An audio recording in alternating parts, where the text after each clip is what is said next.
shortcut command ng multiline is ML, no? Tapos i-enter natin ang multiline. Ito yon. Kung napansin nyo mga boss, yung multiline, dalawa na kaagad yung line, no? Ngayon, tingnan natin. Gawa pa uli tayo ng multiline. ML uli. Pero meron siyang option ngayon. Meron siyang justification, scale, at saka style, no? Tingnan natin itong scale. Tapos, ang default niya is 0.15, no? Kung babaguhin ko yung scale niya, gagawin ko siyang 1. Pag in-enter ko siya, ang lapad niya, ito siya. So, mas malapad siya. So, ibig sabihin, itong distance nito, 1 unit yon o 1 meter kung meter yung unit na sinet natin, no? Set natin yung color, no? Subukan nating tingnan kung 1 meter nga, no?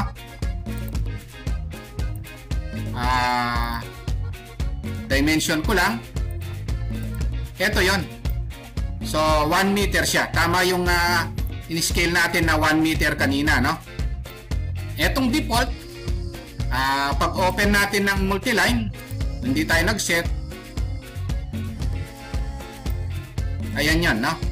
So 0.15 ang nakalagay, no? Ayan yung scale ng multiline, no? Kaya kung gusto nyong i-adjust yung scale, no? Meron tayong ML, tapos sa scale, no? O, i-type lang natin yung scale. Halimbawa, ang gusto nating i-scale is 0.5 lang. I-type natin yung 0.5, enter. So 0.5 meters yung distance nung line, no? End to end. O, kung i-dimension natin, ito yung 0.5. Ito yan, no? Magmula rito hanggang doon, 0.5 meters yan, no? Ayan yung scale. Ngayon, tingnan naman natin itong justification, no? Meron siyang option na justification, mga boss, no? Importante itong justification na ito. So, kung gagawa tayo ng plano, sineset natin yung justification, no? Halimbawa, meron tayong line dito. Titingnan natin kung ano yung itsura ng justification, no?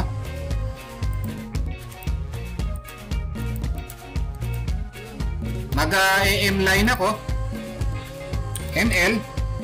Tapos tingnan natin itong justification. Meron siyang option, no? Meron siyang top, zero, and bottom, no? Itong top, pag kinlik ko ito, so ito yung top, no?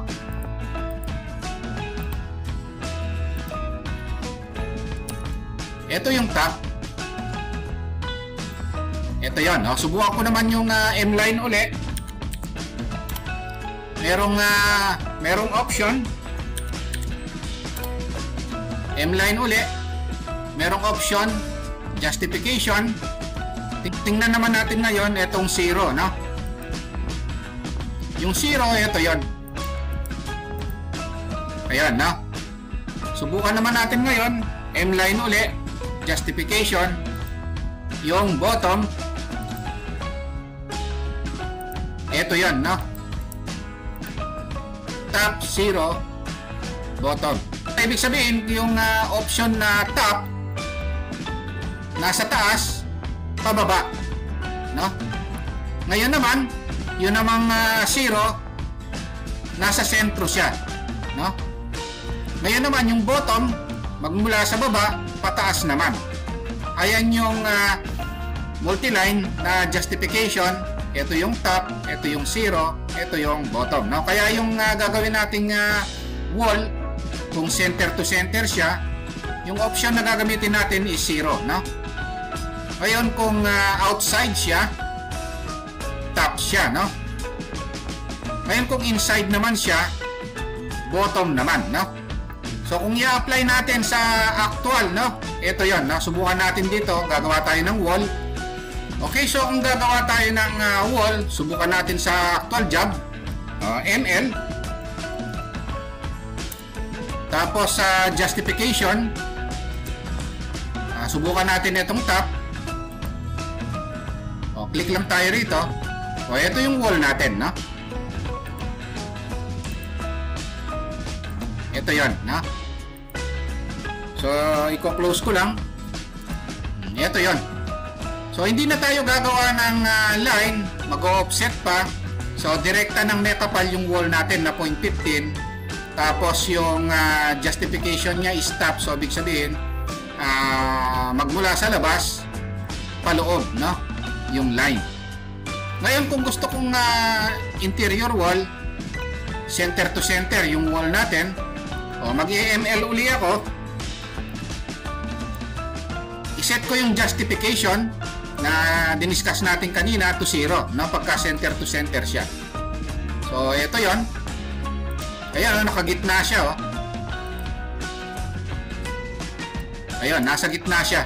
Center to center, oh.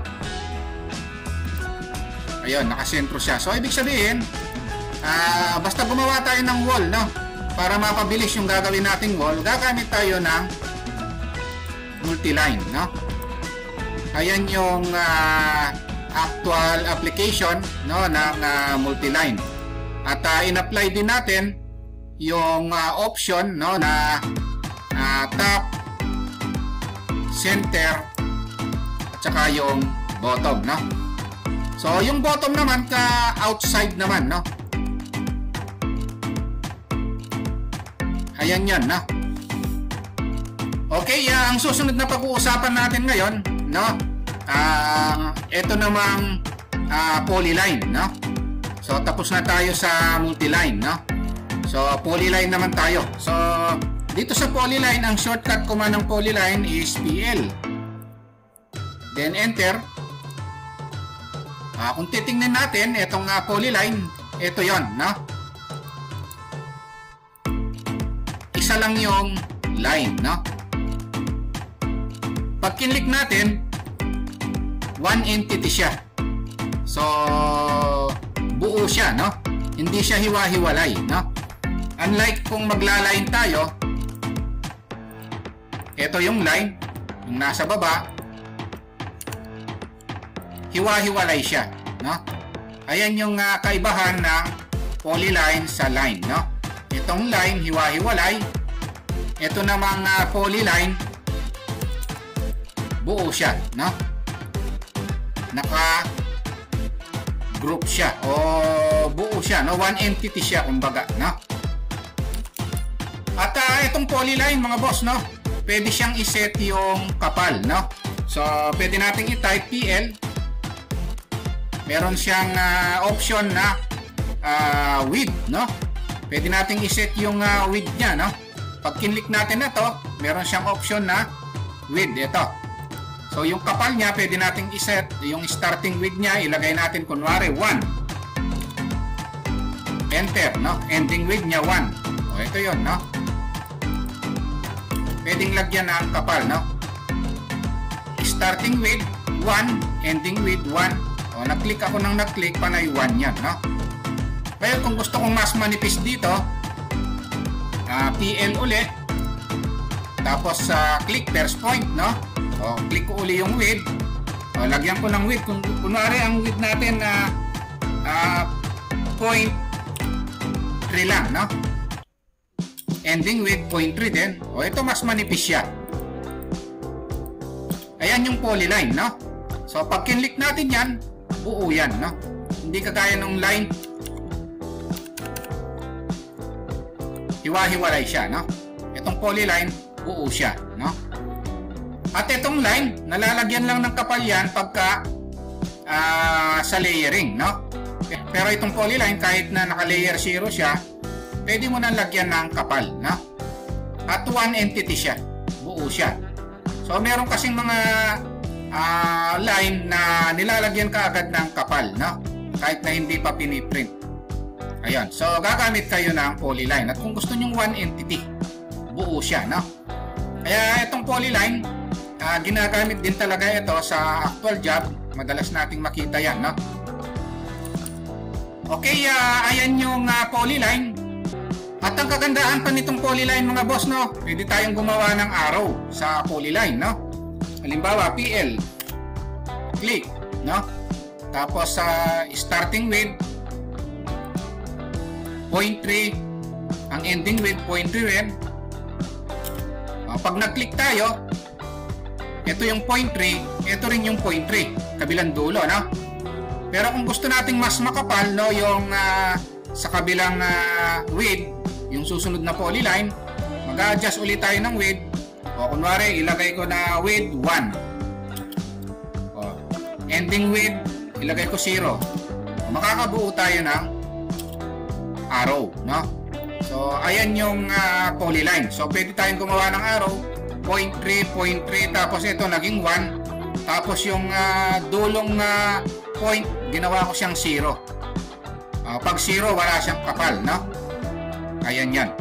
So, pwede tayong gumawa ng arrow. Pwede rin namang PL. First point, yung width niya. Unang width is 0. Ending width is 0. Click. O, ito yung 0. Ito yung 0. Ito rin yung 0, no? Ang susunod na width, lagyan ko ng kapal, 1. Ending width, 0. Ito yun, no? Pag kinlik ko siya, ito yung 0, ito yung 0, ito yung 1, ito naman yung 0. Ayan yung polyline, no? So, marami tayong pwedeng gawin sa polyline, mga boss, no? Ilan lang yan sa mga halimbawa, no? Na pwedeng gawin sa polyline.